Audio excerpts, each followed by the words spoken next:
ఉన్న బంగారానికి వడ్డీ కట్టలేకపోతున్నారా? మీ బంగారాన్ని విడిపించి మార్కెట్ ధరకే కొని మీకు మిగిలిన సొమ్ము అందిస్తాం. Achari gold company. Kollywood taking and making style మార్చి సినిమాటిక్ యూనివర్స్ అనే కొత్త వరల్డ్ సృష్టించాడు daring director Lokesh Kanagaraj. First movie మానగరంతో సెన్సేషన్ క్రియేట్ చేసి సెకండ్ పిక్చర్ ఖైదీతో ఓవరాల్ సినీ ఇండస్ట్రీ తన వైపు చూసేలా చేసుకున్నాడు. లోకి టేకప్ చేసిన ఏ మూవీ కూడా ఇప్పటి వరకు బోల్తా పడిన దాఖలు లేవు. కాస్త వాయలెన్స్ ఎక్కువగా ఉన్నప్పటికీ ఇప్పటి మార్కెట్ ట్రెండ్కు తగ్గట్లు సినిమాలు తీసి సక్సెస్ అయ్యాడు యంగ్ డైరెక్టర్. ఇళయ దళపతితో మాస్టర్, లియో, కమల్తో విక్రమ్ సినిమాలు లోకిని కోలీవుడ్ దర్శకుల జాబితాలో టాప్ చైర్లో కూర్చోబెట్టాయి. కానీ క్రేజ్ను ఎక్కువ కాలం నిలుపుకోలేకపోయాడు లోకి.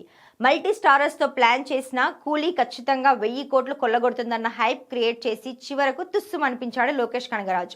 500 కోట్ల రూపాయలు కూడా చేరువయ్యేందుకు అవస్థలు పడింది. ఆ సినిమా రిజల్ట్ లోకేష్ కనగరాజ్ పై ఎఫెక్ట్ చూపించింది. అయితే కూలీ సినిమాను ఫినిష్ చేసిన వెంటనే కార్తీతో ఖైదీ 2 ఉంటుందని ఆ మధ్య ప్రకటించాడు కార్తీ. ఇటు కార్తీ కూడా ఖైదీ 2 కోసం రెడీ అవుతున్నాను అని గతంలో ప్రకటించాడు. కానీ కూలీ ఎఫెక్ట్ తో కార్తీని వదిలేసి టాలీవుడ్ స్టార్ హీరో అల్లు అర్జున్ తో సినిమా ప్రకటించాడు లోకేష్ కనగరాజ్. అందుకు సంబంధించి ప్రకటన కూడా వచ్చేసింది.